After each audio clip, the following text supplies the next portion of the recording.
Good afternoon, ladies and gentlemen.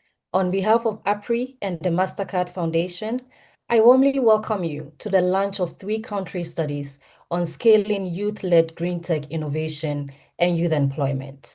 Three studies which I believe will challenge our current thinking and practice on green tech innovation and youth employment in Kenya, Nigeria, and Ghana.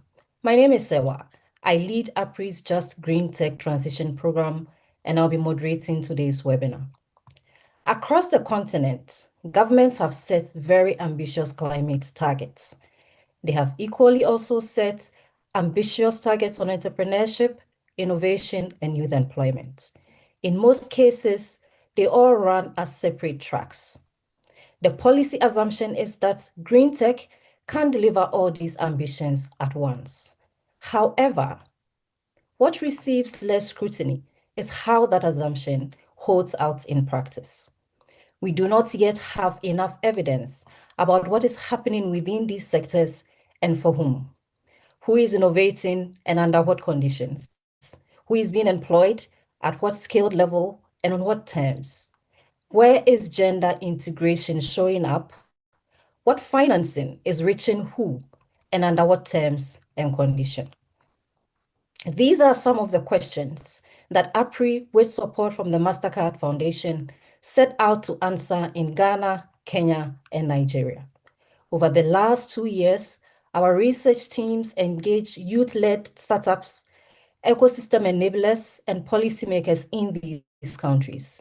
What our researchers will talk about shortly is what I believe is the first systematic cross-country evidence based on green tech innovation and youth enterprise development in these three countries. Our aim was to document what is happening and also to provide policymakers, ecosystem enablers, investors with the analytical foundation that they need to act. Once again, welcome and thank you for joining us. Before I introduce our speakers, I have two logistical announcements. There is a poll in your chats. Kindly take 30 seconds of your time. We want to hear from you. Also, as the discussions go on, remember to leave your questions in the chat. We will come to them in the Q&A session. Now, it is my pleasure to invite Dr. Eunice Muthengi to formally declare the launch of the report. Eunice is the Director of Evidence and Learning at the Mastercard Foundation, where she leads the generation and use of research to drive the foundation's Young Africa Work Strategy, which aims to enable 30 million young people, the majority of who are women, to access dignified and fulfilling work. The Mastercard Foundation team has been a committed partner throughout these 2 years, so patient, bringing depth of engagement that has materially shaped what we'll be presenting today. Eunice, the floor is yours. Thank you so much. Good morning or good afternoon, everyone, depending on where you are. And thank you for joining us today. I am delighted to be here on behalf of the Mastercard Foundation and to join our partner APRI to officially launch these three reports on the potential of green technology to drive job opportunities for young people in Africa. My sincere thanks to Dr. Sarah Prempa and the entire APRI team, the country-based research teams that have been conducting this research over the last couple of years. A huge thanks to today's panelists, and most importantly, thank you to the young people whose experiences and aspirations are at the heart of this work. As Dr. Sarah mentioned, at the Mastercard Foundation, we center our work around young people. And in 2018, we launched the Young Africa Work Strategy, which is aiming to enable 30 million young people to access dignified and fulfilling work by the year 2030. We have been intentional in our focus in our work, not just on access to work, but on enabling young people to reach their full potential by securing work that they themselves see as dignified and fulfilling. Work that provides reliable income, that is reputable, that provides a sense of purpose and respect in the workplace.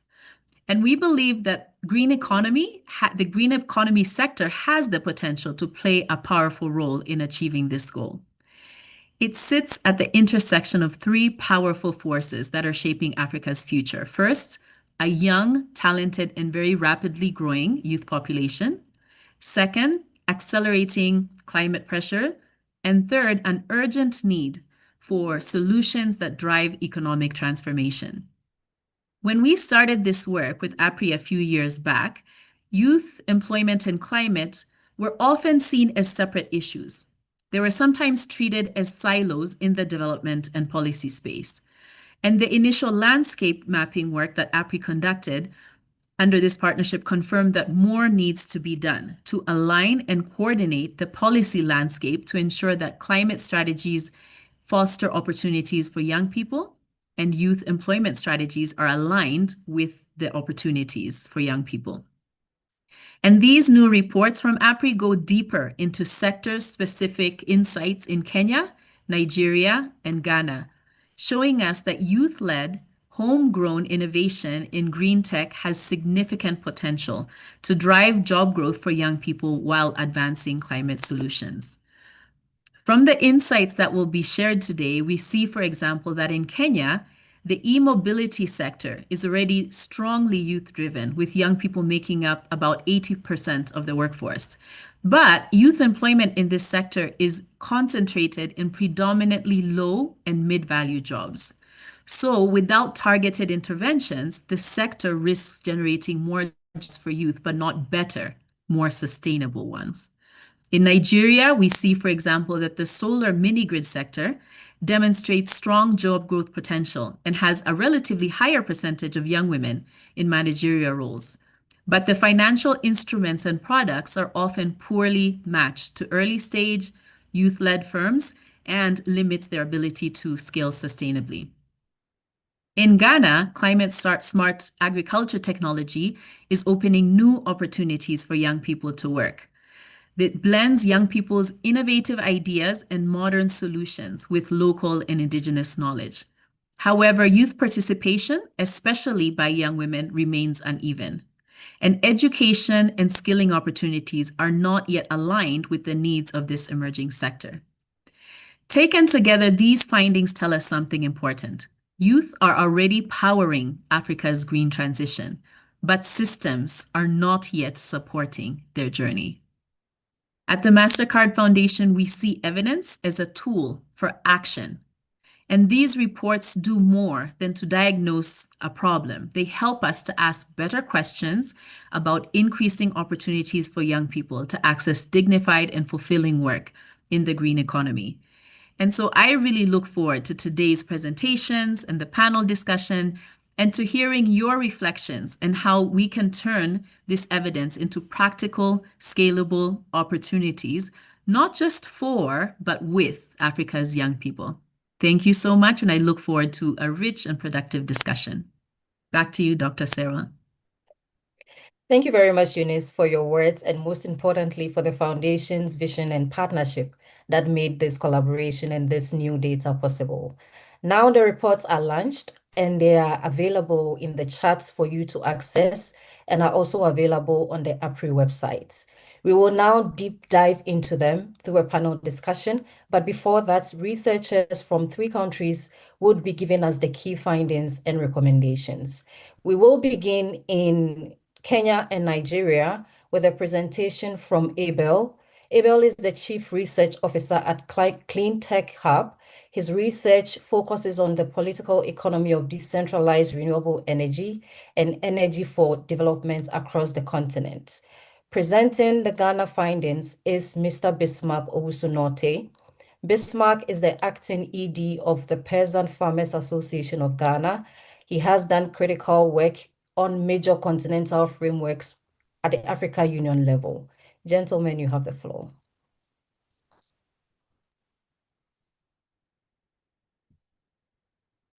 Thank you, Dr. Sarah. Good everyone. So I've been given 15 minutes to present this, so I'll try to stick to. So the focus sectors for Nigeria, the mini-grid sector, and then for Kenya, the e-mobility sector, Sorry. Were selected because they are frontier technologies, respective countries.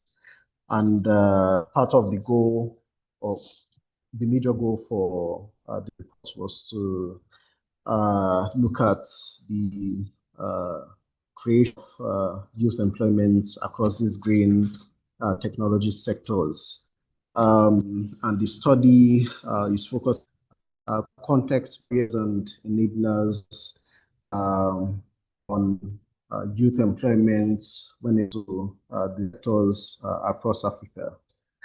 And we touched on various themes, including policy, finance, skills, all play a role in moderating the impact of the growth of these green technology sectors on youth employment actors, with cross-cutting themes like gender equity and indigenous knowledge. And so within Nigeria, the mini-grid sector has been a major locus of renewable energy expansion in the country. There are about over 250 mini-grids. Many were created under a government's program, the National Electrification Project, which provided subsidized subsidies for mini-grid developers to deploy these technologies. And in Kenya, it has been one of the African leaders when it comes to e-mobility deployments, contending with players like Tanzania, Uganda, in East Africa, with East Africa in general being a major hub for e-mobility penetration across the continent. The methodology we used cuts across various approaches, so a review of the literature, the exam literature, and industry reports, and particularly grey literature, existing industry data, what's conducted, as well as academic data. We also interviewed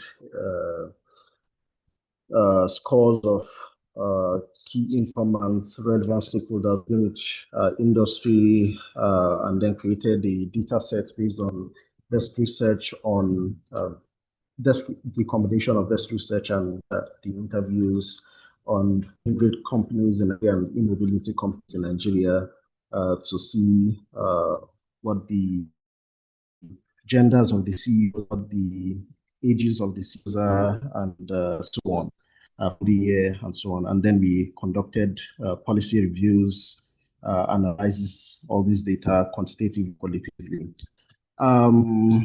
In Nigeria, the mini-grid sector arose because Nigeria's position as the last energy deficit country in Africa.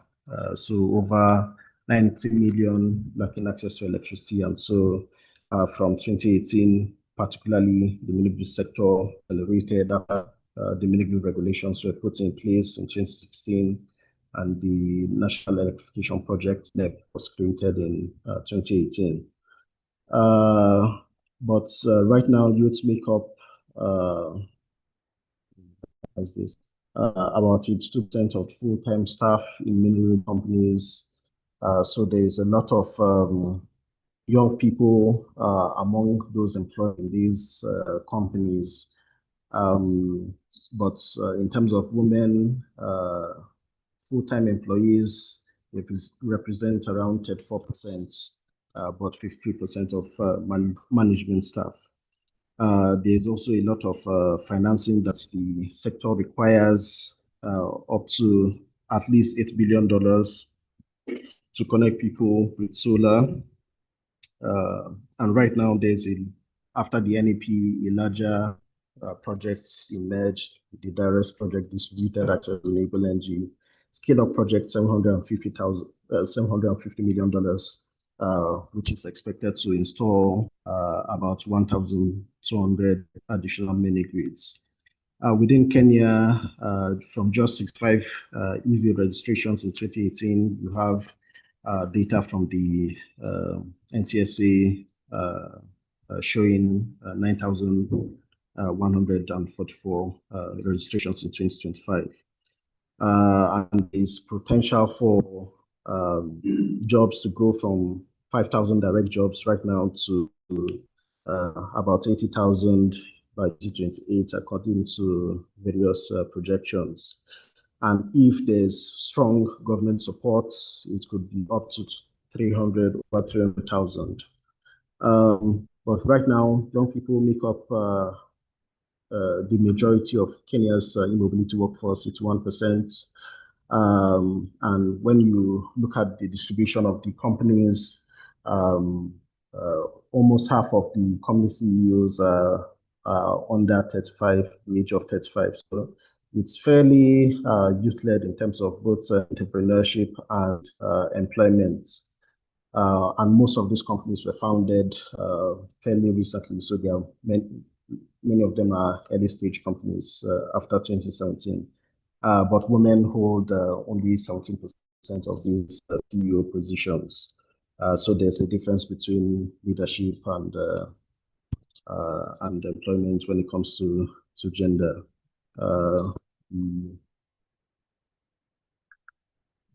So I'll just go into the key findings. From the estimates made deploying 10,000 mini-grids across Nigeria based on various estimations of how many mini-grids Nigeria needs using a least cost electrification approach. So looking at the number of communities that require mini-grids as the least cost solution to electrifying them. Some give estimates of from a low of 8,000 to just above 10,000.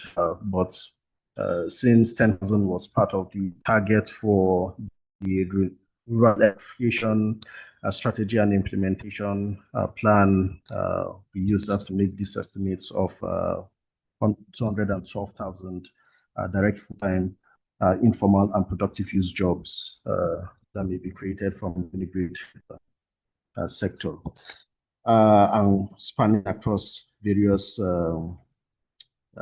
sections of the supply chain, from manufacturing downstream to project development and community engagements. For e-mobility in Kenya, as I mentioned, projected to reach 80,000 by 2028. But based on stronger government support, it could reach over 300,000.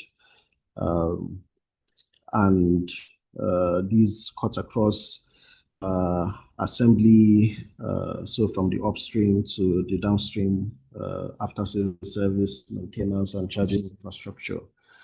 And the future job profile is fairly evenly split across unskilled labor, specialized law, general and administrative law, roles, but then in minority, 9% in advanced technical roles, so engineers, for example. As I mentioned, youth dominate both sectors when it comes to employment. So they are typically the ones that found, although when it comes to founding, it's more, youths are more prevalent in founding e-mobility companies in Kenya than mini-grid companies, partly because of the higher capital requirements when it comes to mini-grids, since it's easier to deploy a few electric two-wheeler prototypes, and the capex is lower there than to deploy a mini-grid for an entire community. In terms of what interviewees, so the companies that interviewed, what they found to be most attractive about employing young people is their innovative capacity, fresh thinking. These are words that we captured from these interviews: technological adaptability. So in this green technology sector, these green tech sectors, innovation and adaptation, especially when you're operating in markets that are emerging. They are not, when you start, there are not a lot of policy incentives or policy frameworks that you can work with, and you are also discovering the market. So there's a lot of testing and adaptation to customer needs that are required. And so staff that are able to innovate both at the junior level, the field staff, the management staff, the CEOs themselves, these tend to be important skills. But then part of the gaps that they reported were lack of practical hands-on experience and the need for structured mentorship for these young people. So I've already mentioned some of these in terms of the distribution of women, but when it comes to the structure of this distribution, you will see a lot of technical staff still being predominantly male. And so in Nigeria's off-grid solar sector, for example, only 8% of technical staff are women. And this is partly related to the entire pipeline from schooling up to entrepreneurship and employment, whereby in STEM roles, women in STEM education in universities and vocational or polytechnics, women tend to be less represented. So in Nigeria, we make up around 7% of engineering graduates, for example. And then in sectors where technical skills are even more pertinent when it comes to so for the mini-grid sector, for example, you will see more CEOs, a greater percentage of CEOs having STEM backgrounds than in the e-mobility sector. But you will see this less, so in comparative perspective, less in, say, the clean cooking sector, the CEOs that are driving clean cooking solutions, a higher percentage of them tend to be women, also in Nigeria. And this partly has to be technical requirements for mini grids, the fact that you have to have NEM certification, so that's the Nigerian Electricity Management Services Agency and so on. So it tends to be stricter when it comes to technical specifications for the products and so on. And in Kenya, just 13% of the mobility company CEOs are women, as I mentioned.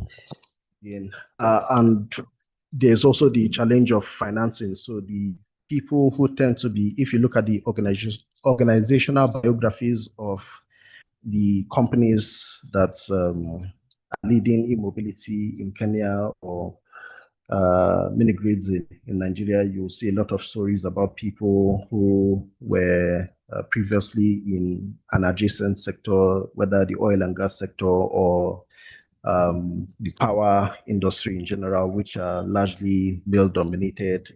They are networks, the financing, and were able to start up these companies. And so that creates a filter as a barrier that women, that makes it more difficult for women to emerge as entrepreneurs in those sectors. And when they then emerge, when they are looking for financing, it's more difficult for them to access financing. So let me quickly run through these skills that are missing in Kenya and Nigeria. Typically to be technical skills, but there are also skills that are missing. But in terms of technical skills, because these sectors are fairly new and many so in the mobility space, many argue that the typical engineering degree is not adequate, and so you need a lot of e-mobility specific skills as well. And so when it comes to emerging manufacturing and assembly, there are skills that are for design of these prototypes and products, software development, data analytics, and so on, to operate existing tools as well as to develop new tools to adapt to existing challenges in the local markets.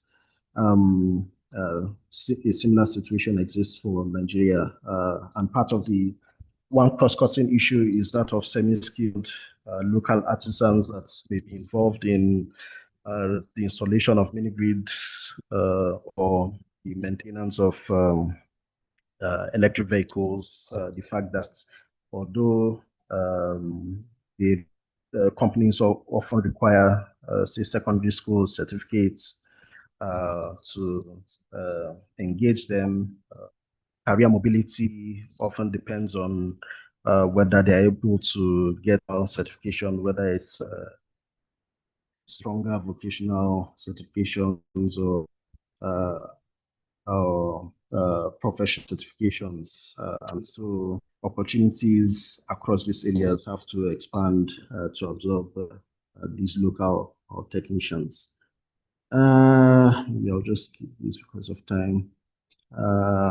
So financing, I mentioned, there's a large financing gap that needs to be closed, and young people often are at the bottom of the barrel when it comes to accessing financing, because large-scale financing facilities and even government facilities often have stringent eligibility criteria in terms of, say, number of years of operation, history of past, how much the bank guarantees that they have to obtain, and so on. And then when it comes to gaining investment from the it's also a difficult situation, and investors, when it comes to private equity, have expectations of rapid returns. That's discourages a lot of young people going into obtaining such financing. I think so you can read in the reports. Innovation is primarily needs driven. So in order to cut costs, to adapt to new markets, so for example, deploying an electric two-wheeler in an urban space, you come to a rural or agricultural space, you have to design the EVs to match the terrain in terms of the road quality, but also the various demand segments like agricultural use, so cargo-based or cargo and two-wheelers or trailers. You need to innovate in those spaces. Another example for is during the cash scarcity issue in Nigeria a few years ago, when the Naira, a new Naira note was provided, but there was not a lot of cash. Many developers were struggling to with rural customers who wanted to vend electricity from their mini grids, and so a new startup emerged to provide digital solutions for companies to cover that constraints. Yeah, okay. Maybe one important thing is that most of the components in both countries and both sectors are imported. And so when you're talking of local content and local adaptation of technologies, you need to consider that challenge. And so part of the issue of expanding green jobs in these sectors is entangled with expanding local manufacturing and increasing local contents for these and mini grids. In terms of general knowledge, we review the policies. Policies don't mention indigenous knowledge, and even among developers, it's difficult to conceptualize indigenous knowledge beyond, say, local adaptation to customer requirements. We've seen a few examples, say, in the e-mobility in Kenya, where existing local vehicle types that have been there for decades adapted to the to electrification, and so that is an example that is replicable in other African countries. I think, okay, in terms of the policy frameworks, so there tends to be general incoherence between the sector policies. So say the mini-grid policies in Nigeria, labor market policies, and then youth policies. And so it's not the same actors that are involved in developing each. Each has their own goals. And so when you come to, say, youth, you'll see a lot of mention of youths in the youth policy, obviously, and employment in the youth policy, and some mentions of youths in the employment policies, but these policies are not green enough. So there tends to be a perception that a green sector is the domain of a particular ministry, whether it's the or environment policy in a country, or the ministry or agency handling grids or solar or renewable energy, while the other ministries, the youth ministries or the employment ministries, are focused on general general industries and often conventional industries.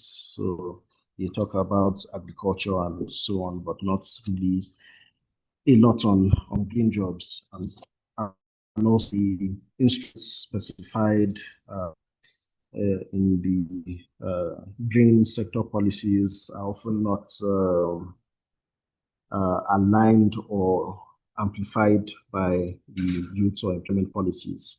But in Kenya, I think, so part of the issue is also the development of the policies themselves. So a model which we found was the National Climate Change Action Plan 3, where in addition to the steering committee, which had various ministries and agencies and private actors involved, there was a separate but connected youth climate consultative committee that provided insights into what youth wanted. And there was also a public participation in the form of reaching out to about 14,000 young and child users on UniTalk to also get their perspectives and insights to formulate the youth component of the NCCAP. But compare this to the e-mobility policy and general policymaking across other sectors, like the National E-Mobility Policy that was released in February this year, but the first was released in March 2024. And for that one, there was only one steering committee. And when it comes to youth, there are programs for youths, specifically youth, women, people living with disabilities in the policy document, but not adumbrated upon. Okay, so let me. So part of what's okay, I guess I've already mentioned many of these in what I said previously. So they operate independently, and there are no specific targets for young people and youths, and gender, and indigenous knowledge is invisible. Also, not often do they have dedicated youth financing facilities. So these are a few recommendations that you will see expanded in the reports, embedding youth and gender targets specifically, and not just making general statements about including young people and women. Introducing youth finance windows in major programs that are simulating entrepreneurship or employment in these sectors, reforming skills and TVET pipelines to cater to multiple things. So new employments, new skills, but also ensuring occupational mobility for local technicians, and also amplifying indigenous knowledge and indigenous innovation in those spaces. So, and then improving policy coherence across ministries. It would be good to have follow the NCAP model of developing policies and having governmental committees that also youth and gender inclusion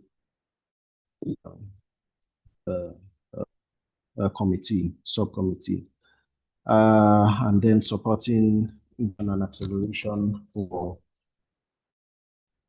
youth-led startups in these programs that are not short-term, like what is typically the case across incubation and acceleration programs across Africa, and then scaling patients' capital.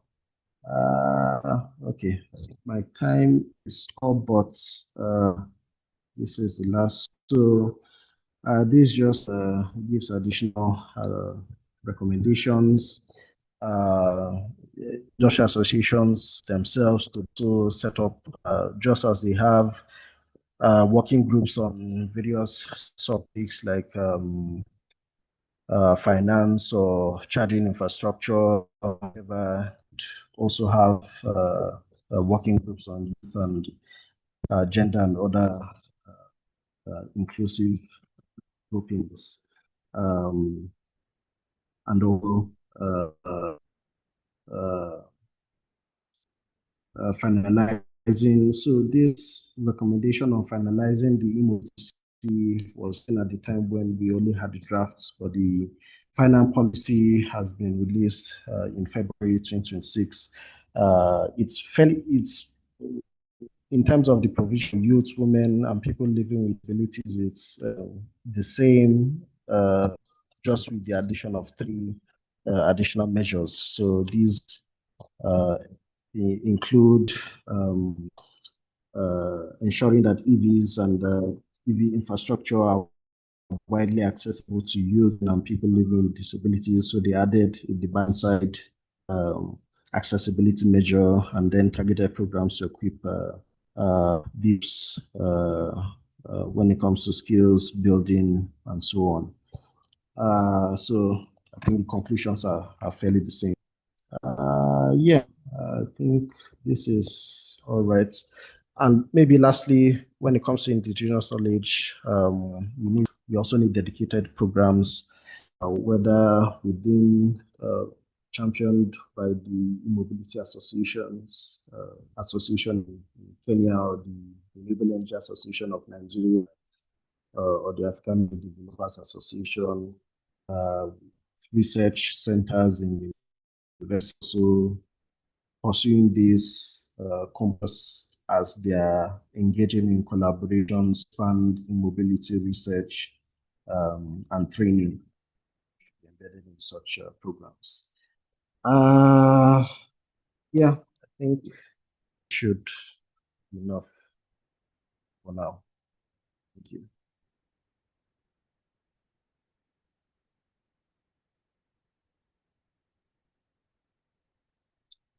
Thank you, Abel. Bismarck, we want to hear from you.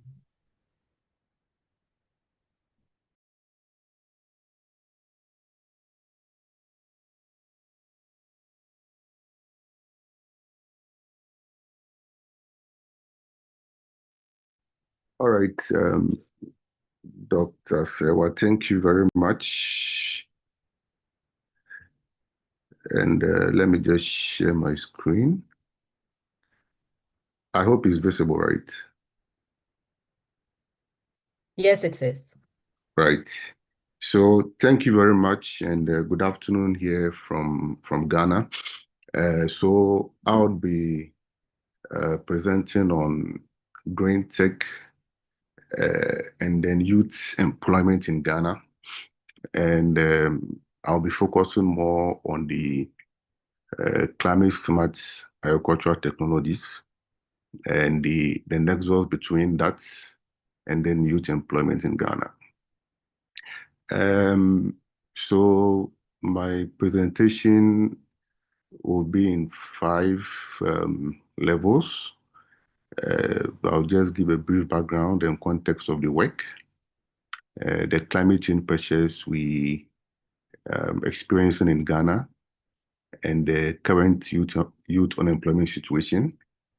We'll talk about just the landscape of the climate smart agricultural technologies and policy space in Ghana, the ecosystem, and then what we intend to do with this research, the findings that we had, the implications of the findings, and the recommendations, and then 7 priority action points that we think we can adopt to unlock Ghana's CSA tech potential. Yeah, so for background and context, we know in Ghana we are facing a lot of climate crisis. Since 1961, evidence shows that our temperatures are increasingly rising. We are within a period where there is erratic rainfall patterns, situations of longer dry seasons, shorter rain periods, salination of agricultural soils. And the fact is that if you look at the RICS index, the score of 68.3 shows that Ghana is quite very vulnerable when it comes to the effect of climate change, especially in the agricultural sector where despite a potential of 1.9 million hectares of agricultural land that we can irrigate, we are doing only 12.15%, meaning that we are still largely a rain-fed agricultural economy, despite the fact that over 50% of the population is to agric. When you just oppose that with the youth unemployment, when you just oppose that with youth unemployment, the literature shows that about 38% of the Ghanaian population are between the ages of 15 and 35. As of 2023, our unemployment rate exceeded 14.7%, with over 1.3 million jobless people, especially the youth. The scary thing is that female unemployment appears to consistently outpace the male unemployment, and that's an issue of great worry.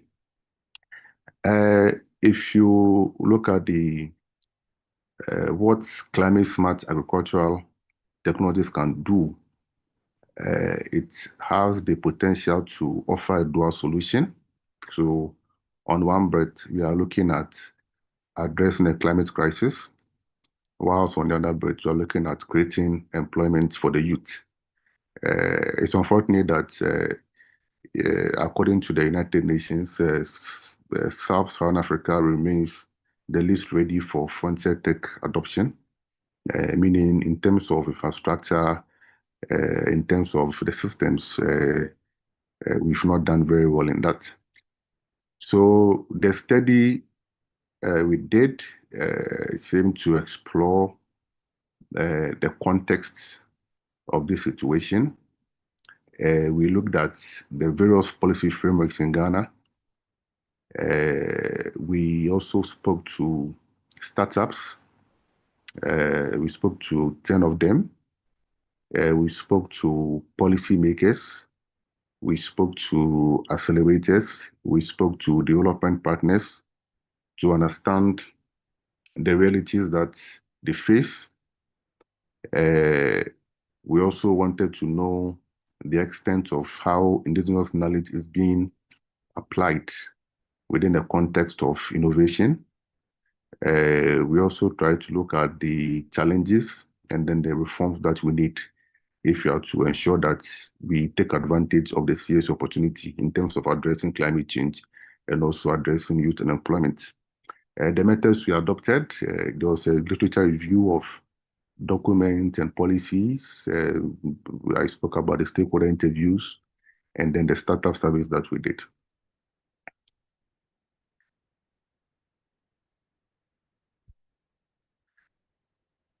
Now, when we talk about climate smart agri technology, essentially we are referring to the technologies that assist farmers and agribusinesses in optimizing input and output, managing climate disruption, and contributing to climate change mitigation. So this ranges from production even to the final, from production to even harvesting. So we are looking at services across the value chain, irrigation services, digital, weather advisory, even spraying of farms, application of inputs, soil monitoring. So when we talk about climate smart agri-tech, that's what we're encompassing. And this is very important because when we look at the agri-technology space, you realize that there are a lot of startups or institutions that are into agri-technology, but not all of them are into climate smart agri-technology. So those that are into general agri-technology that we call the agri-techs, they provide mainly all types of services, but that has an effect on the agricultural sector. But not all of them are specific or dedicated to innovations that addresses issues of climate crisis. So for this particular survey, we were interested in innovations or startups that were into specifically climate smart agricultural technologies. So we began by looking at the policy landscape in Ghana. We identified about several documents that captures some aspect of climate change issues, policy actions and strategies, and even issues around youth employment and development. We realized that in Ghana, when it comes to the climate change policy, our overarching policy is the National Climate Change Policy that was formulated in 2013. So that's about a 16-year-old policy. If you go through the policy, you realize that it identifies issues around climate change and Ghana's climate response. It looks at issues around youth as stakeholders. But if a deep reading of that document doesn't bring out the specific issues that addresses youth employment when it comes to issues around climate change. The National Green Jobs Strategy that was formulated in 2023 appears to be the most progressive policy that promotes green enterprise in Ghana. I think it was formulated in 2021. But it's set to expire in 2025. That was last year. And if you read that particular document, you realize that it captures the challenges of sustainable green enterprises very well. It also looks at solutions and actionable strategies that needs to be implemented by all stakeholders to ensure that we take advantage of the climate crisis and offer employment to our youth.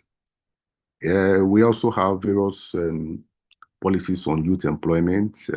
Our foremost policy is the National Youth Policy, that also talks about developing creative, innovative avenues for the youth with advanced technologies.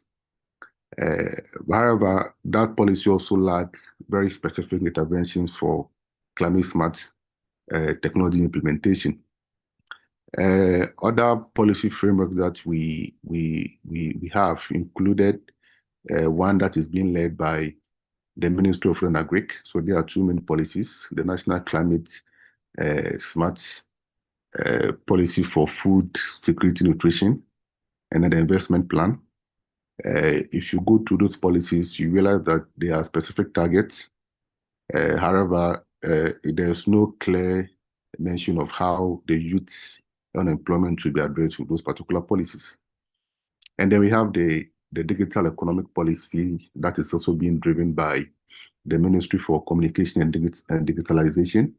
That also aims to support digital entrepreneurs and rural hubs.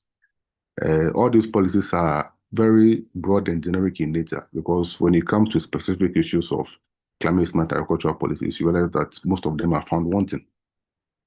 If you look at the general overview of the ecosystem in Ghana, when it comes to agri-tech startups that I spoke about earlier on, our research showed that there are about 74 in Ghana, with some of them focused on climate smart technologies. And these companies also provide innovative services across the value chain, from planting to agro-processing. If you look at the key actors who are involved, so we are looking at the tech hubs and accelerators that are more than 140 plus across the country. We have state agencies such as the Ministry of Food and Agriculture, the Ministry of Environment, Ministry of Communications. They are the principal state actors implementing these policies. We have several development partners and NGOs that are also interested in this particular ecosystem. And then we have financial institutions and academia that also provide technical or support. Our findings, what we intended to do was to talk to startups. We located 10 startup companies that we spoke to them.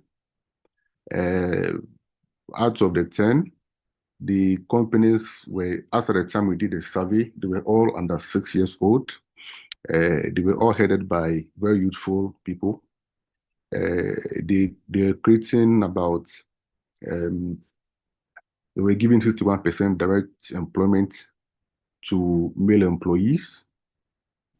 And unfortunately, we're unable to get any startup company that was headed by a female. So that shows how limited female participation is when it comes to the climate space.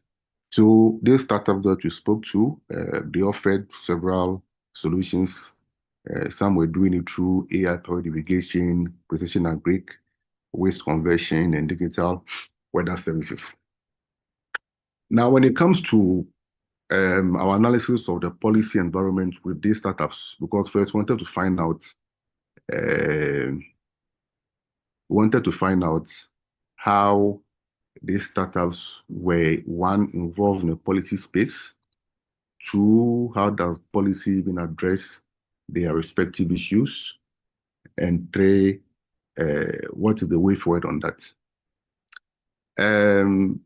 When you look at the main policies that really addresses issues of climate change in Ghana and then youth employment, that's the Green Jobs Strategy, the National Climate Change Policy, the two policies from the Ministry of Food and Agric, and the youth and digital economic policies. You realize that they all have their constraint. For the Green Jobs Strategy, which I think, or the research realized that is one of the most progressive policies, it's largely unknown by a lot of the stakeholders, even the ministries that we spoke to. The Green Jobs Strategy is being led by the Ministry of Employment. However, if you speak to Ministry of Food and Agric, Ministry of Environment, Ministry of Communications, it appears that none of the officials even know about that strategy, and that's quite a worrisome development. If you look at the National Climate Change Policy, as I mentioned, it's quite outdated, and it doesn't seem to address specific CSA or youth employment issues. If you look at the policy document from the Ministry of Foreign Agric, even though it recognizes youth employment, you realize that there's a clear lack of roadmap, budget lines, or action plans that addresses CSA tech-specific strategies. And then the last one, if you look at the various youth employment policies, you realize that the strategies are quite broad. They are not really specific to address specific issues that affect youth, and also addresses issues of climate change. What we saw as a critical policy gap was that 80% of the startups were excluded from policy-making process, meaning that in our interaction with them, out of the 10 startups, 8 indicated that they even had little or no idea about some of these policies. They were not involved in the policy formulation, preparation, validation stages. They didn't even know that these policies even existed. And that's also quite worrisome. That's quite worrisome. If you are looking at regulatory framework, we didn't find any specific CSA tech regulatory framework. If you look at issues of even intellectual property, we realize that over 80% of the startups had not even done or registered or patented their innovations. And that's due to several factors, including costs, which we realize that we need to spend not less than between $500 to $1,002, which a lot of them cannot afford.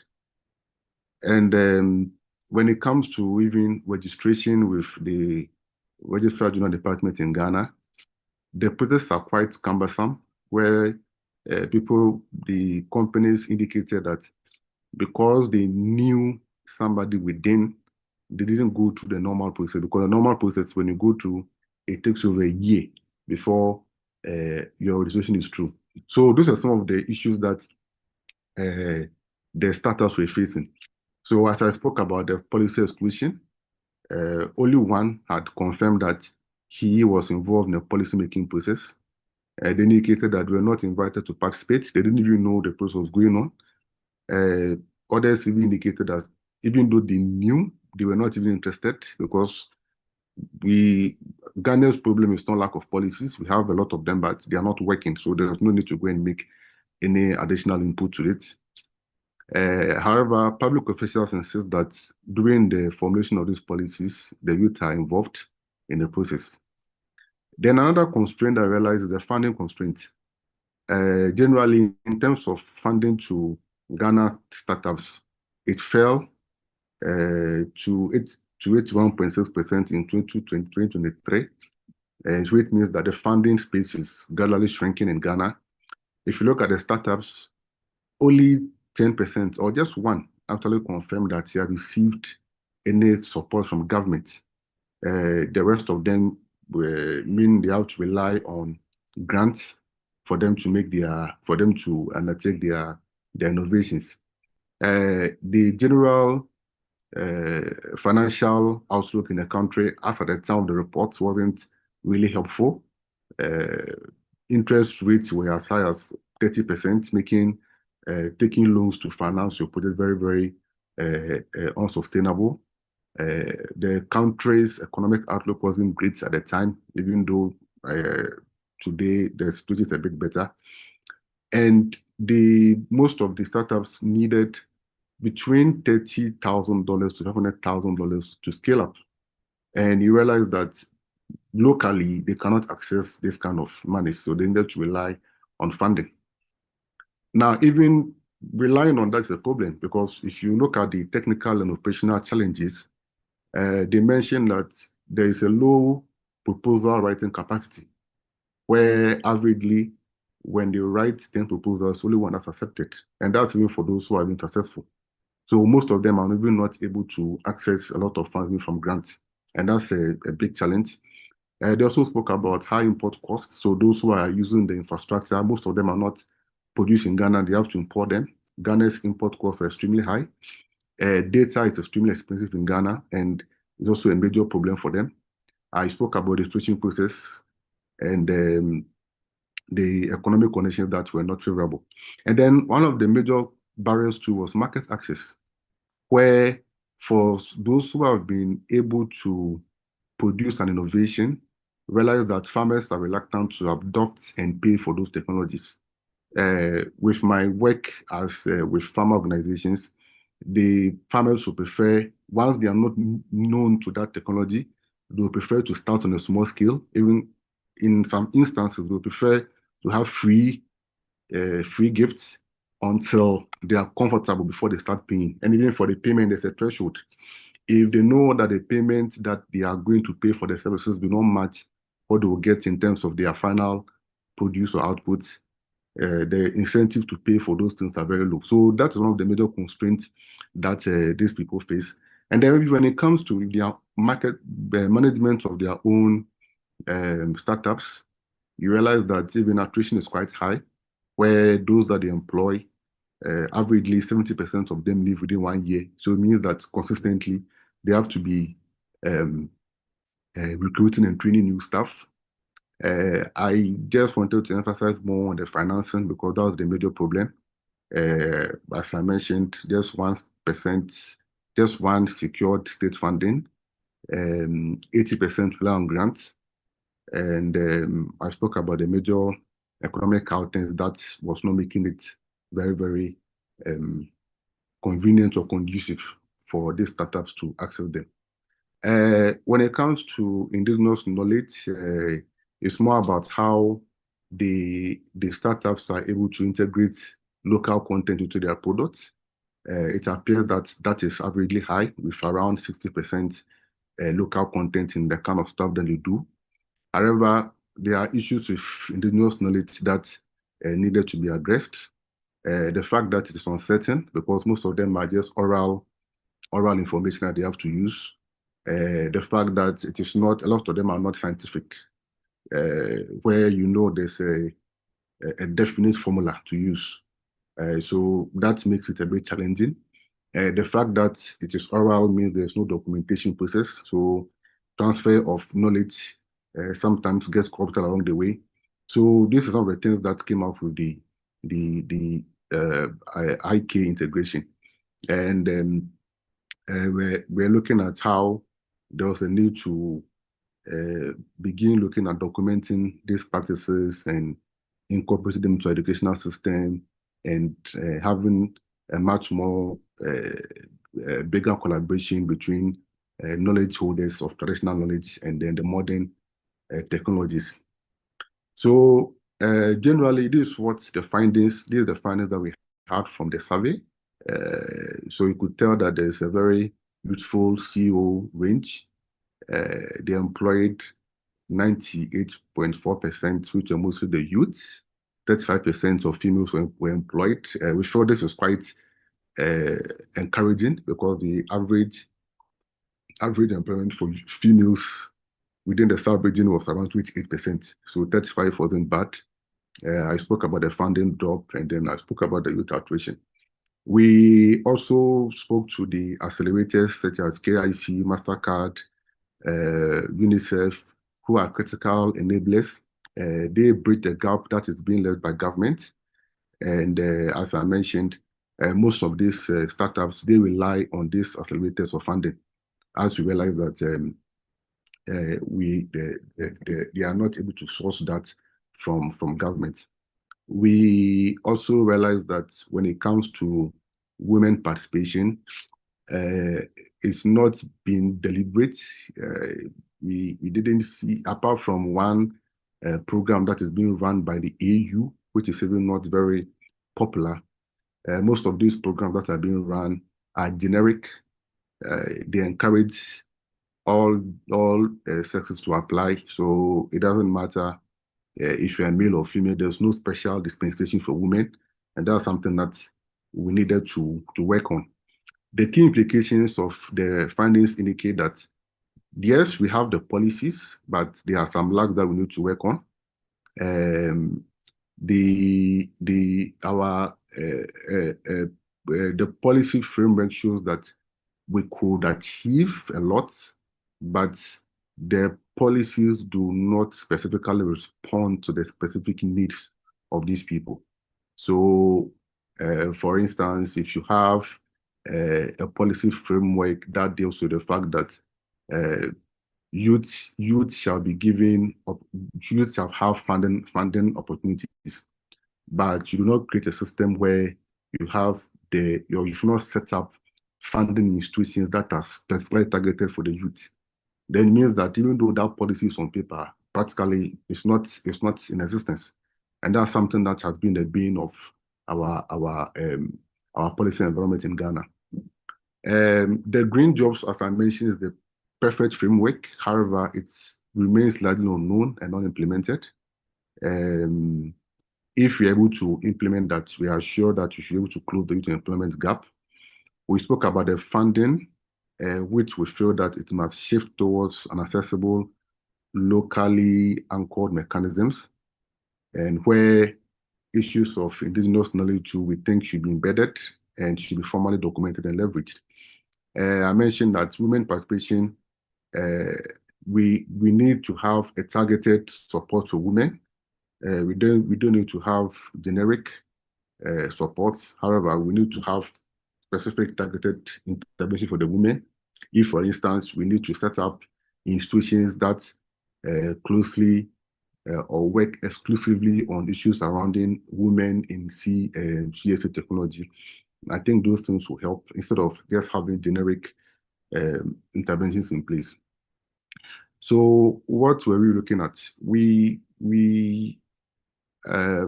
looking at, in terms of policy, the fact that one, our national climate change policy appears outdated, that we need to update. Currently, I know there are discussions around the ministry of updating that policy, and I think that should provide a perfect avenue for the policymakers to bring the youth on board, bring women on board, get their feedback, and use that to update and review the policy to reflect their needs. That's one thing that we should be able to do. We should be able to establish a CEST Tech Policy Hub. There are several policies that are mixed, that are in different or being led by different ministries. How do we bring them together to ensure that anyone who is interested in knowing what is going on in the policy can have this one-stop hub where they can just access them and know what to do? So that's one the area that we can do when it comes to policy reforms. The startup support, the registration process needs to be simplified. If you go to the Registrar General's Department, it's an eyesore going through those tedious processes. A lot of people are not encouraged to do that. Registration of intellectual property rights need to be streamlined. We have been proposing digital platforms, and even we have to look at the costs. And even we have to even educate or build capacities of these tech startups to understand why they should do that and how they should do that, because most of them don't even know about the processes, and that's something that you could do. So on the startup support, putting up a comprehensive tech incubator accelerator ecosystem could address that challenges. On the indigenous knowledge, I spoke about the documentation, which I think is critical.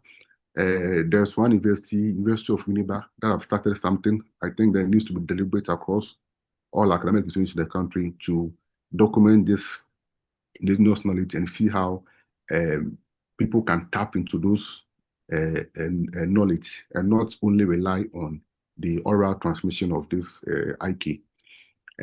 For gender inclusion, we need to be deliberate about investing in digital skills for women in AI. When you are putting up mentorship programs, we need to be specific for those programs that are for women.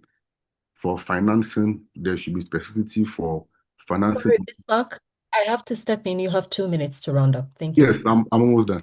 Okay. So when it comes to women, we need to set up specific mentorship and financing models, create women-led tech incubators, and then currently Ghana has passed the Affirmative Action Act, and there are some spaces in that act that also talks about innovation space for women that I think that we also need to pay much focus on. So the way forward, just to summarize the points I made, is first and most important, with the Green Job Strategy, which expired in 2025, I think we need to find a way to review that policy or even extend it and find a way to make it work. Because it appears that for now, that policy doesn't seem to come up, and there seems to be no plan in place to implement that policy. The climate change policy needs to be reviewed. Process has started, and we hope that that can be done as early as possible. In terms of financing, we need to find a way to ensure that we provide multiple means of financing for these startups. And then when it comes to women, as I mentioned, we need to have targeted support for the women to ensure that they are also able to pick up this innovation. And lastly, we need to ensure or encourage our partners to bridge the gap by strengthening the capacities of these tech companies in terms of what they can do on their own, in terms of the soft skills that they need, and and how they can ensure that they are also not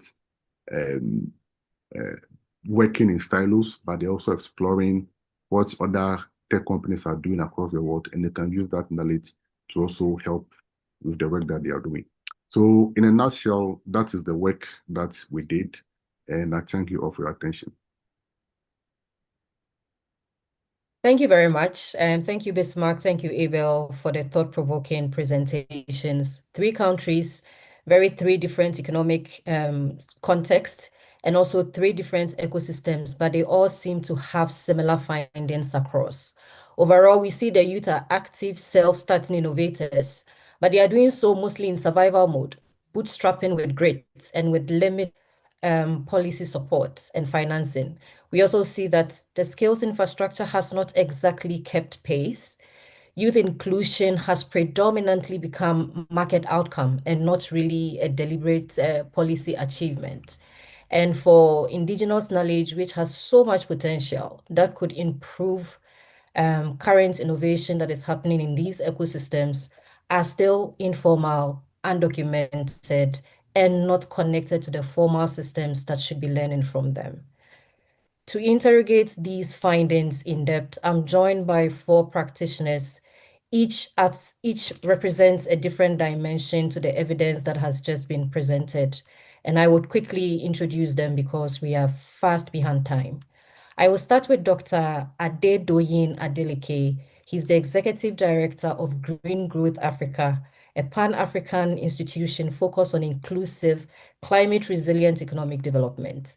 He has been advising governments and regional bodies on how to align climate change, sectorial policies, and youth policy. Next, we have a female innovator, Chimela. She's the founder and CEO of Solaris Green Tech. She's been with us from the beginning of this project. Happy to have her here today. A renewable energy company delivering solar access to rural and peri-urban communities across Nigeria. We also have Isaac. Isaac is also a founder and CEO of CEST Technologies. He's based in Ghana, is an agri-tech company based in Ghana whose technologies are used by over 50,000 smallholder farmers. He is a 2005 Leader in Innovation Fellow from the Royal Academy of Engineering and an MIT Technology Review Innovator Under 35. Finally, we have John, who I met through the project very early on in Kenya. John is a mobility and clean energy professional building electric vehicle ecosystems across East Africa. His work spans EV market entry, charging infrastructure deployment, fleet operations, and large-scale skills training. Through AfricaNev, he has trained over 500 women in e-mobility across 20 countries and over 300 EV technicians in Nairobi, including leading the first open EV technician training in East Africa. Thank you very much for joining us, Ade, Chimela, Isaac, and John. I'm going to start with Dr. Adeleke, and I will jump right into the policy findings. Across all 3 countries, strong findings around policy incoherence, siloed ministries, siloed mandates, siloed agendas. From where you sit in your day-to-day, What does the evidence tell us about where the coherence breaks down in practice? And what does this reveal about how governments are actually approaching job creation on the ground, and especially when it comes to green tech innovation? Thank you very much. It's a pleasure to be here and commend all the efforts of Mastercard and APRI, and also the organizations that did the on-ground research in countries. To speak to that quickly, I'll just give a very short case study.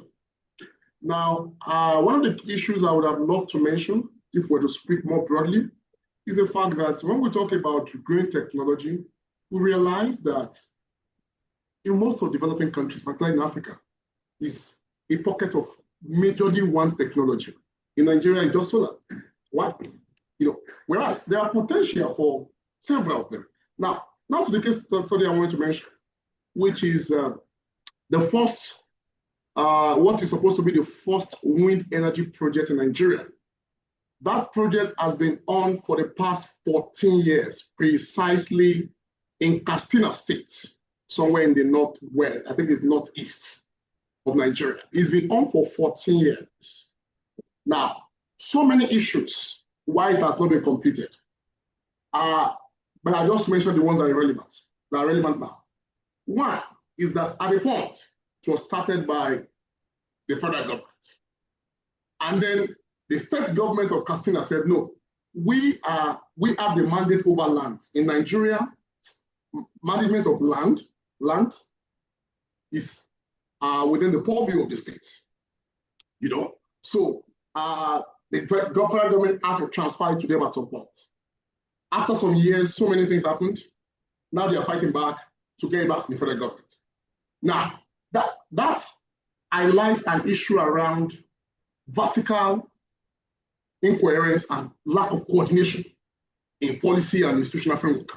When I come to horizontal, there is an agency called the Energy Commission of Nigeria, supposed to manage everything called energy in Nigeria, the scientific side of things, while the Ministry of Power is supposed to coordinate everything, energy, power, and everything.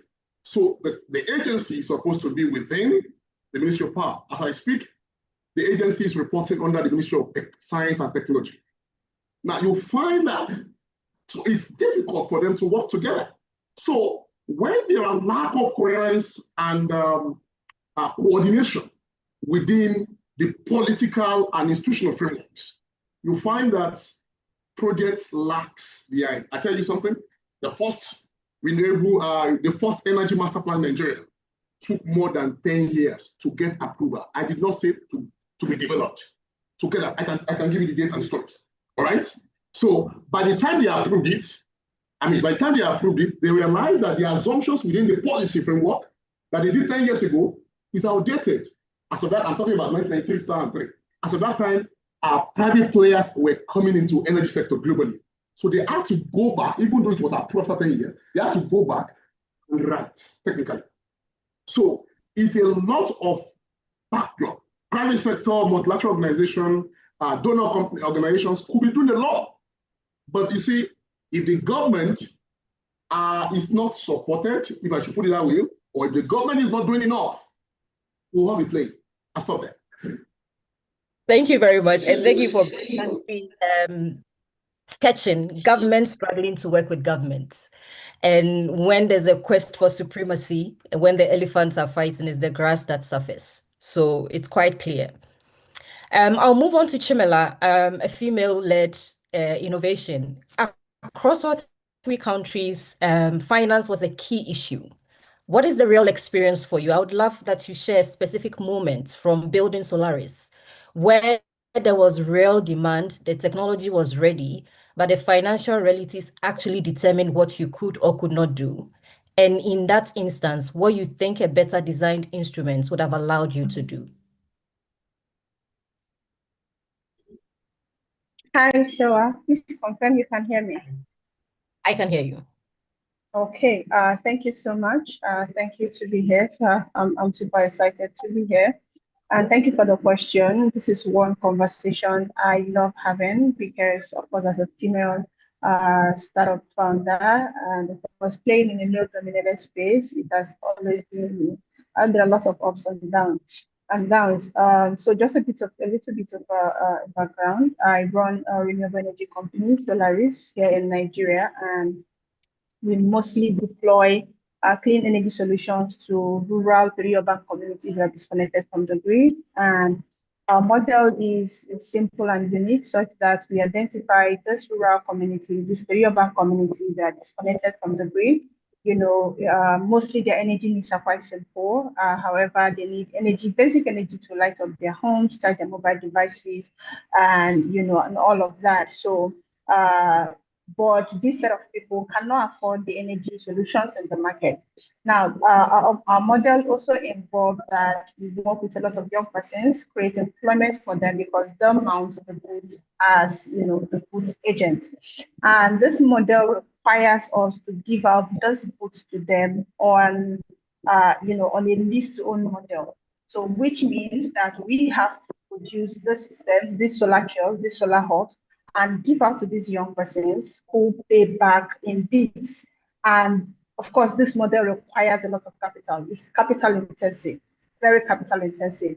And we've had situations, cases where we have a lot of rural communities, urban communities in our portfolio.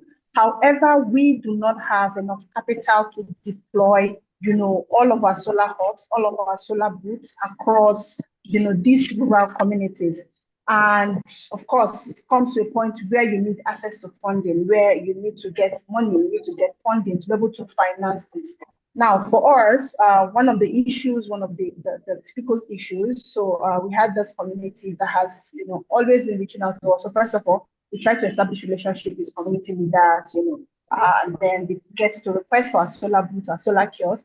So we've had this community that has been on us, asking, requesting that we send one of our booths to them, but then capital remains the problem. And when we approach, financial institutions, when we approach banks and all of that, being that we are a small business trying to build and scale, the interest rates is so demanding. It's so demanding at the end of the day, we won't even have to make anything. And then even when we try to transfer shift the risk to the young person, who is supposed to be the goods agent, they get to pay ×2, ×3 of what is expected on the books. So it made the entire model complex. Now, loan wasn't even an option for us. We had to look away from that because it was difficult to find very low interest rate to finance such. And then when we start to have conversations with investors, with funders in that region, they point out, areas. Of course, I know that they want return on their investment, but then they begin to point out issues around. We need a lot of capital to reach this space. Of course, the return to take 5 years, 10 years, 7 years to pay back this. We are looking at the impact side. We are looking at this community. We are looking at those people who are entirely disconnected from the grid. We are looking at those people who cannot afford, to pay heavy, serious amount on energy solutions. We are looking at these people who are still relying on clean energy sources. However, these investors are looking at profit in code. They're looking at this sector is difficult to penetrate. You need to de-risk and all of that. So it becomes challenging. Now, lastly, when we even want to just focus on grant, it becomes challenging because the complexity around writing concept note proposals. Professor from Ghana mentioned expertise in proposal writing, the supporting documents. Most of those financing, these donors would expect you to have detailed reports that have been in business for up to 5 years, or detailed accounts up to 3 years. The complexities around all of this makes the entire the entire thing super complex, especially for small business owners, especially for us. So the challenge is not even the product. The product is there. We've done the proof of concept. We have the technology. We have the market. But then to access financing, so they give us the impression that we have finance. The bank have loans to give to you. the Rural Electrification Agency will tell you, we have grants. We just secured, a loan from a grant from the World Bank to give out to you. But then when you want to assess this funding, it becomes complex. You can be on a particular funding run for close to 6 months. And at the end of the day, you're not running your business. You don't even have access to the funding. So it's challenging. Capital access is an issue. Thank you. Thank you very much. And your point actually emphasizes the broader industry knowledge that finance is not the finance problems we see in the ecosystem. It's not because there's not finance. It's because of the eligibility criteria, the risk perceptions, and what innovators have to go through to be able to qualify for this financing. I now want to build on the survival pressures that you've drawn out and bring in Isaac, how these pressures shape your technology choices and how you create value. So in your experience, how do these constraints, also in your case where you are dealing with farmers, farmer risk perceptions, how did that condition the early choices you made about the technology, how you're going to deploy it, and what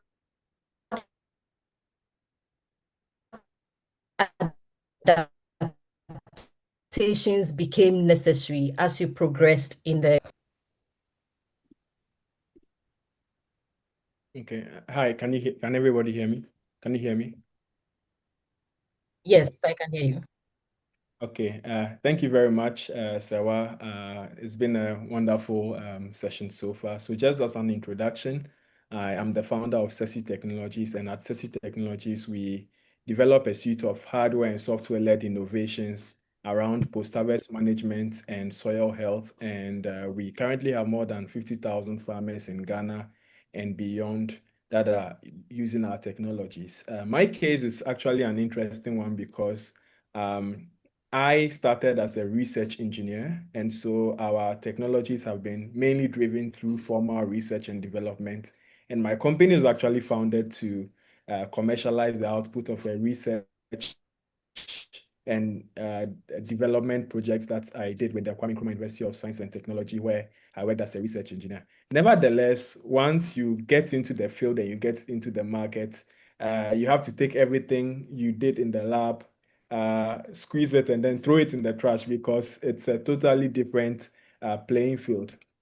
And once you get there, you realize that the reality on the ground is very different from the assumptions that you make in the lab. So we discovered that new innovations, we had to consider real farmer constraints, specifically around digital literacy, availability of infrastructure like electricity and internet, willingness to pay, and so on. And we had to design our solutions, especially our hardware, to be simple, to run on batteries, to be rugged, so they don't break down. And even for software, we had to build our software applications to be offline first because you were not going to get internet connectivity in the field. Now, when it came to willingness to pay, we initially designed our technologies to be purchased by smallholder farmers directly. And for our first product, we thought if we could only get the cost down enough, our first product was called the Grain-Mate Grain Moisture Meter, which is a device that makes it easy for farmers to measure moisture content in their grains.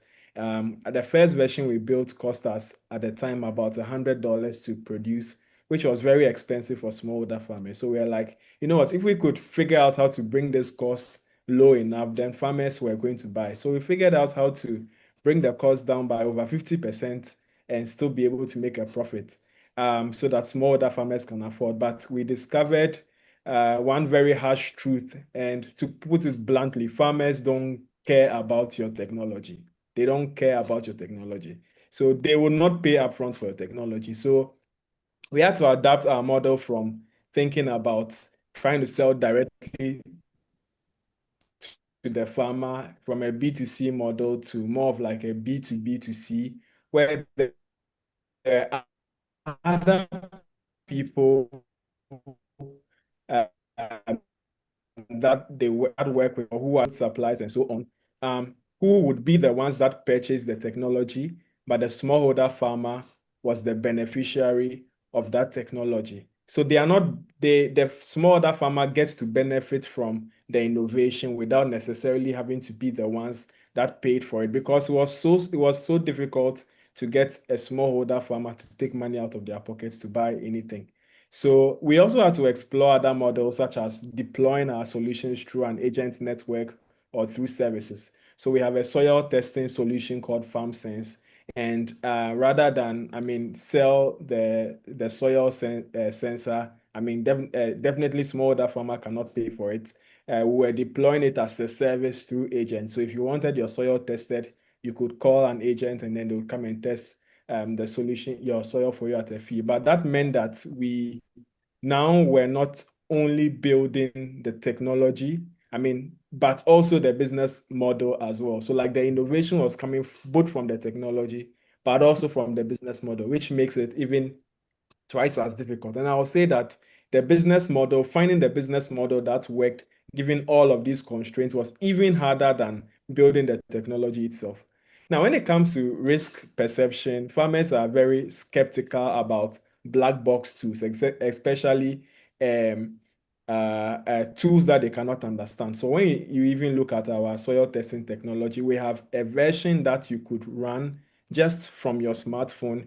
You walk around the perimeter of the farm, and then we can access our soil maps on the cloud. But the farmers were very, very skeptical. They are like, how can you tell me that you can test my soil and know what is in my soil without taking a sample and without putting anything into the soil? So we had to also pair that cloud-based soil analysis with a physical soil sensor, because that was something that would enter into the soil. They can see that something is entering into the soil, and then they are more confident. So we had to think about that, and it was something that we discovered in a very interesting way. Also, the outputs had to be simple, they should be easy to interpret, and they should be immediately actionable. So it's not useful to tell a smallholder farmer the nitrogen in your soil is 1 gram per kilogram, the phosphorus is 80 gram per kilogram. What does it mean? What do they do with that, right? So the data alone does not change behavior.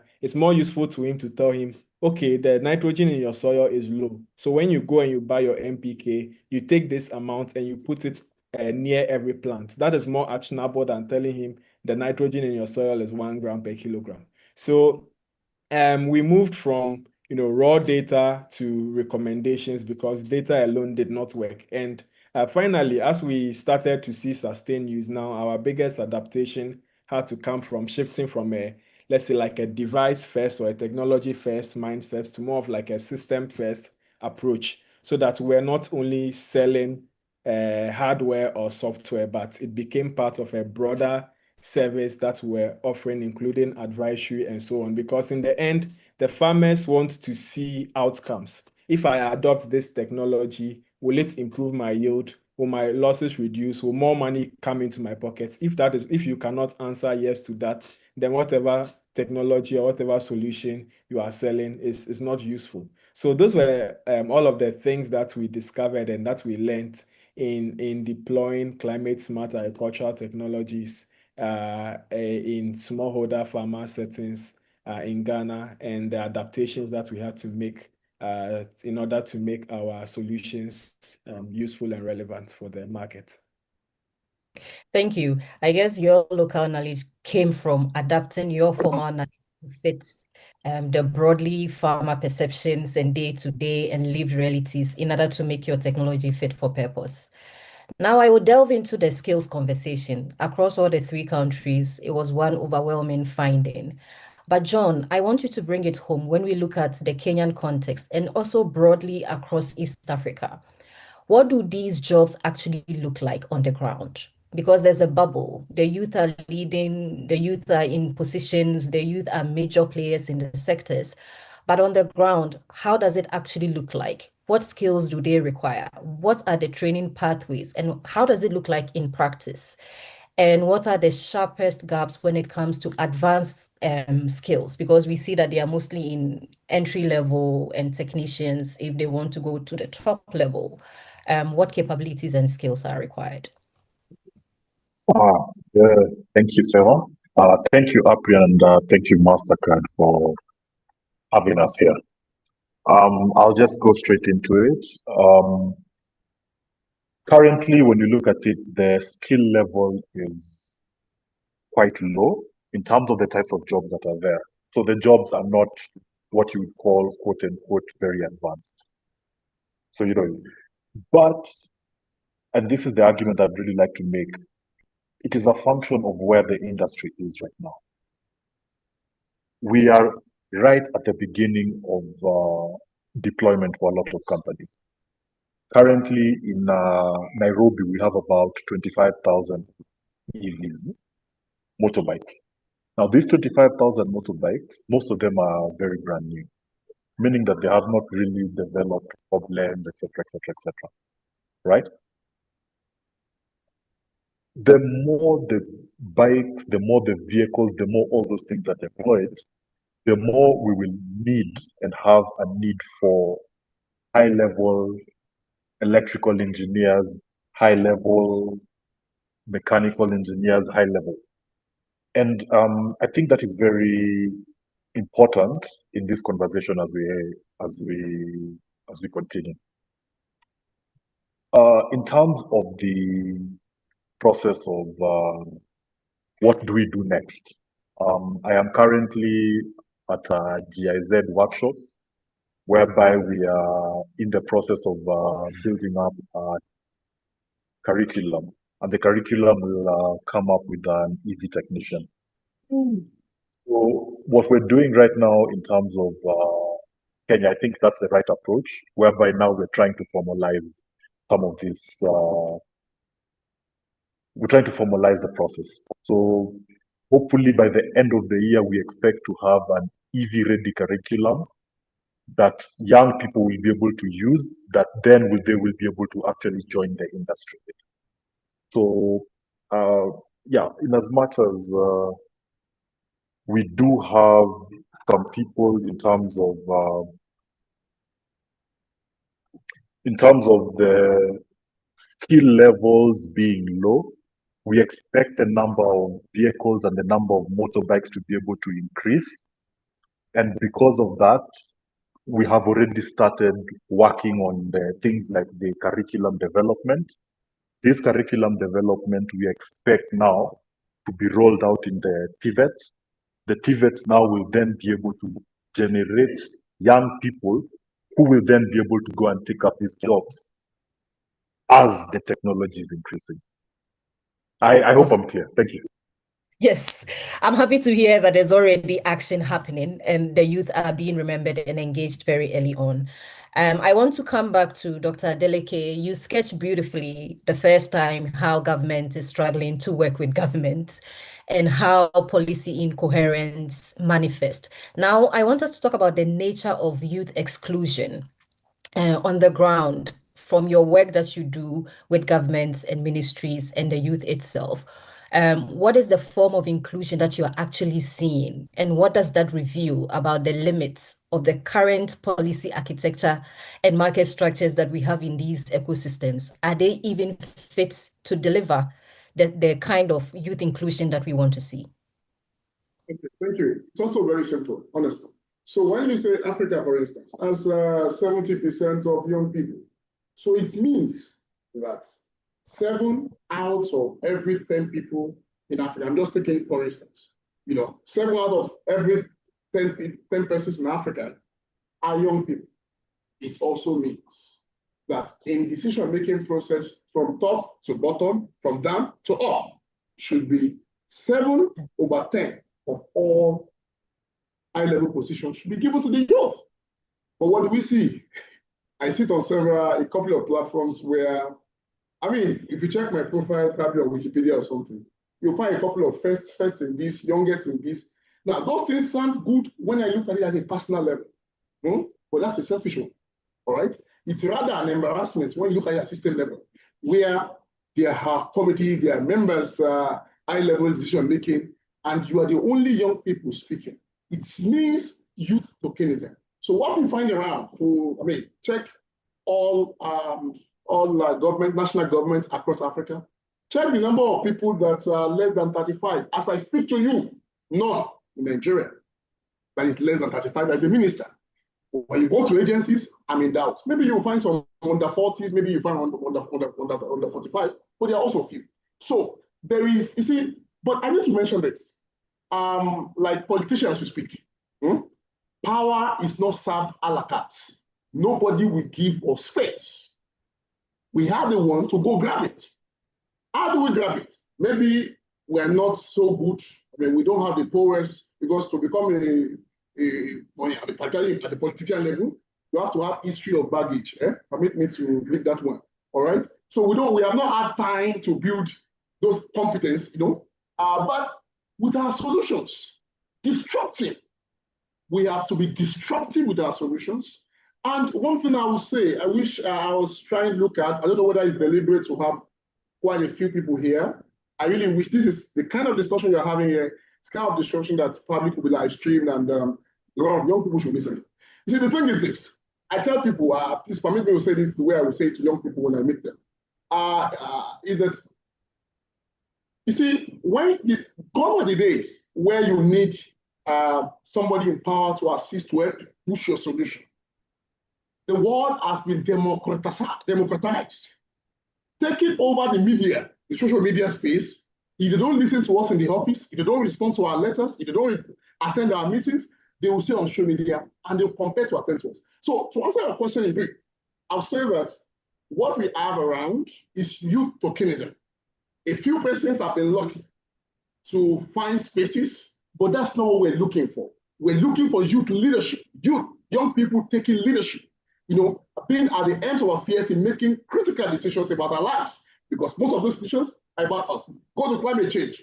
Every action that we are taking on climate now will not have full impact now. Full impact will come in 20, 35 years. What is just and right is that those who will live to see the full impact in 20 years and 30 years are the ones to make decisions now, not old people who will probably be off the stage at that time. Problem. Thank you. What I'm hearing is that we need a more inclusive system that brings everybody along, regardless of their capacity, the activism levels, and the economic systems that they find themselves in. Chimela, now I want to drill in on gender across 3 countries again. Gender was an overwhelming finding. Women are not well represented. Representation is good, and women participation is good, but I want to understand how it pans out in your day-to-day. Where do women participation often fall off?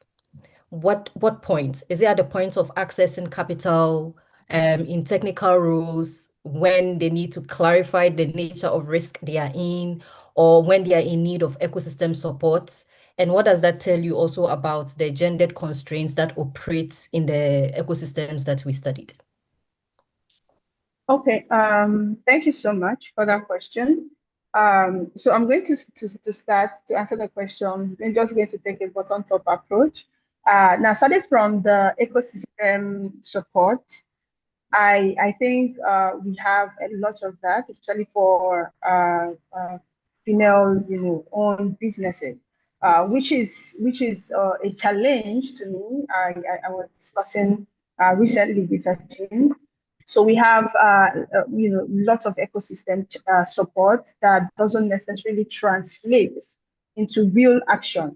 So we have, a multi-million industry that is, constantly talking about how to empower women, how to, make the sector accessible for women to operate, how to, give women the support they need. However, it doesn't necessarily translate 100% to the actual support that women need. Now, of course, women face a lot of struggles in this space. When I started earlier, I mentioned that this is a male-dominated space. They face a lot of challenges, especially on the technical part. So on the technical pipeline stage is a lot. Of course, this space is STEM driven, is STEM dominated, and from our academics, from schools where you find not a lot of women taking up STEM careers, technical careers, and all of that. So even the percentage of women that have technical expertise, of course, is still low. And then even with those that have the technical expertise, for the percentage that are practicing is also very low.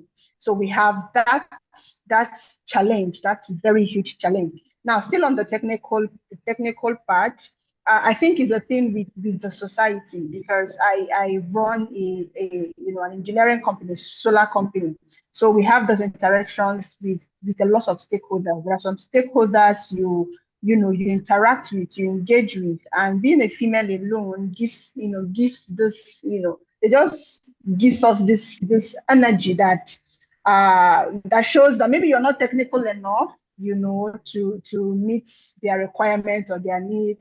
So one of the things I've learned to do is I work with a lot of, engineers, male engineers, so they do all the heavy lifting, they do all the technical work. So I present them, they do the projects, I collect the money. So for those of you that were not that technical enough, it's okay, it's fine. So there is a technical challenge in which women, face a lot. Then there is also the capital challenge. So we also have a lot of conversations around that. We want, to give women access to capital to fund their businesses, to fund those businesses.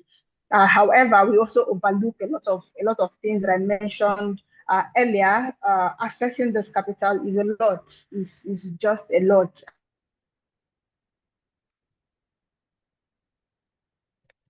Chimela, I think we've lost you.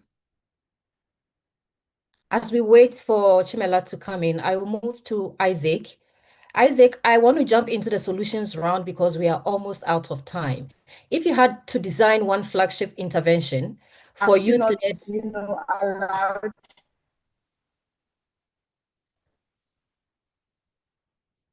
Isaac, I'll come back to you. If you had to design one flagship intervention over the next few years to solve the challenges that we've just discussed, what would you choose and why would that be the best over another?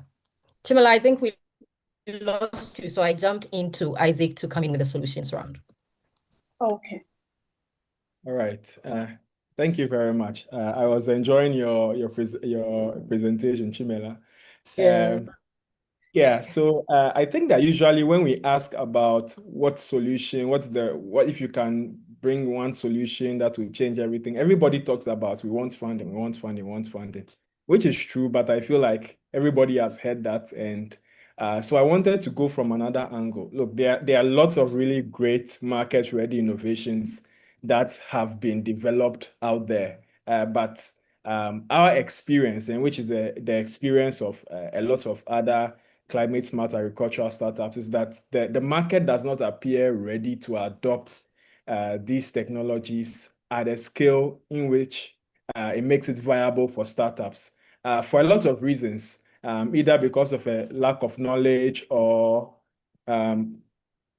because of a lack of knowledge by the market or a lack of trust in homegrown technologies, or for some reason. Look at the agricultural value chain, 80% of it is smallholder farmers, which means that you can't really build a solution at scale that doesn't involve smallholder farmers in any way. But at the same time, these smallholder farmers are not in the capacity to pay for these solutions. So this is like a chicken and egg situation, right? So I would say that even locally, when government or even other local companies want to source solutions that are available in Ghana, they go to China to source these solutions. So if I was going to prioritize an intervention, I would say a structured demand-side financing and say a procurement platform for climate smart agricultural technologies, so that if anyone, whether it's a big company, an agribusiness, whoever wants solutions, they know that this is where we can go. Because these startups are struggling because they are building for very fragmented markets, long sales cycles, high customer acquisition costs. We're currently working with an organization who is looking to acquire some of our technologies, and it's a large organization, and we've been talking to them. It's almost 9 months now, so you can imagine.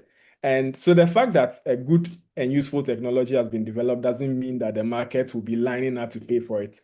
So sometimes I believe if we believe in a certain cause, I feel like we need to catalyze that adoption. So if governments or large businesses are committed to procuring validated climate smart solutions I think that will unlock a lot of things, because now startups will be able to access the revenues they need. I mean, you'll be able to get increased revenues. Investors will have clearer risk profile. As Chimela was saying, they say that your startup is too risky. You have to de-risk it first before we'll give you money. But if that demand side was built, then the risk profile is more known to investors.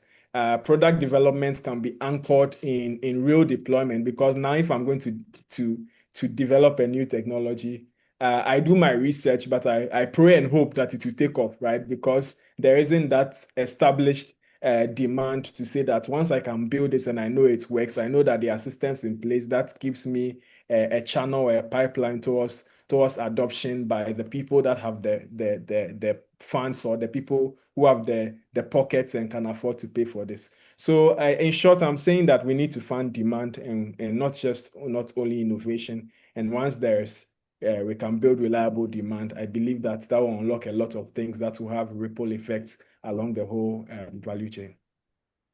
Thank you very much, Isaac. And I also want to use the opportunity to thank the panelists and to thank the Mastercard Foundation and all the audiences who joined us for this conversation today. The 3 reports are available on our website. Please put them in front of decision makers, in front of ecosystem builders, and let's keep the conversation going. We are almost out of time, but now I would invite Ruka Sanusi to give us the closing remarks.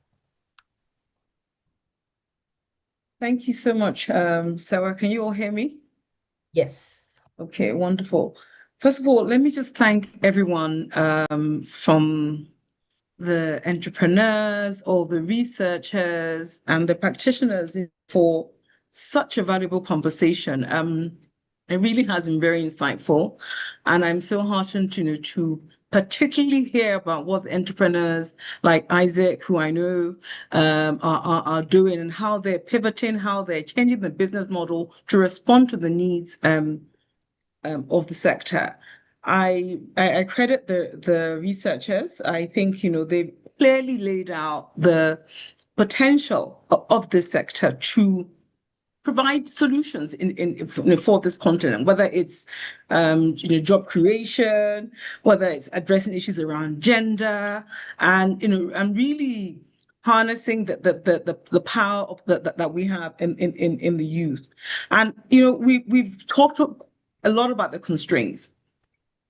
None of them surprised me, and I'm sure none of them surprised a whole lot of people. But the remain constraints, whether that's financing, whether that's gender issues, and of course, policy weakness, policy incoherence, and even the exclusion of youth in policy making. But I like the response of Isaac and Solaris. I mean, Isaac spoke about how, initially with GrainMate, they just thought, okay, business to business, but now it moved to business, and then to the consumer. And that the reality is that you have to pivot, right? The founder of Solaris spoke about how financing is an issue, but I really don't have time to be writing proposals, and sometimes it's just very laborious in terms of accessing grants. So these are the realities. But we have the potential, right, to create more jobs, to employ more youth, to just increase to better that whole ecosystem, which therefore means that the realities are on ground. It falls on us to improve them. So I want to just talk about what I put down as what now, right? I love Dr. Adeleke's response. He spoke about youth inclusion and policy making. He said power is not served a la carte. We need disruptive solutions. Dr. Adeleke, I say solutions are also not served a la carte, right? And young people, like you say, must take leadership. So I wonder if I go back to what the founder of Solaris said about grant making, why not, for instance, as a solution, because we have to scale the innovation and create jobs, et cetera, why not refuse to write grant proposals unless those grant proposals are like for 3 to 5 years? and you're assured of a particular level of grants, 100,000, 300,000, US dollars. These exist, right? You can even get grants for like, $1 million US dollars, right? So in terms of, what now? What do we do now? How do we ensure that in the successes that we have, whether it's CEST technologies, whether it's Solaris, etc., we're actually building innovation scale labs that can actually ensure that they are growing at the rate that they deserve to grow, because we're not dealing only with one side of the equation. We want to deal with the demand and supply in itself. So I think one thing that's unequivocally clear is that green technology, green tech can simultaneously address Africa's climate challenges and youth employment. But the issue is, how do we harness all of this information that we have? How do we create, enhance or deepen the success of the likes of CEST technologies and Solaris, using the access that people like APRI have, that Decarbonomics have, right, to ensure that we are supporting CEST technologies, the likes of Solaris, to scale, and we're using them as like rich examples of what is already happening, but that's successful, and and what can be transformational and not only transactional. I hope all of that has made sense in the short time that I have, but it's really been very, very insightful to again hear about the constraints, but to think about how, what now? And for me, the quote of the day is, power is not served a la carte. I really like that. But solutions also are not served a la carte. And it's for all of us to create those solutions and to bring heads together and say, these 3 reports, what now? I'll stop there. Thank you. Thank you very much. What now? We are still engaging partners and trying to build influence with the findings, so the conversation has not stopped. I also continue to ask you as ecosystem players and opinion leaders to also talk about these reports when you meet the decision makers and when you engage. For the audience who were able to join us for this very useful discussion, thank you very much. Thank you to the panelists. Thank you, Ruka, for a very resounding closing to the event. And we look forward to engaging on future topics. Have a wonderful day.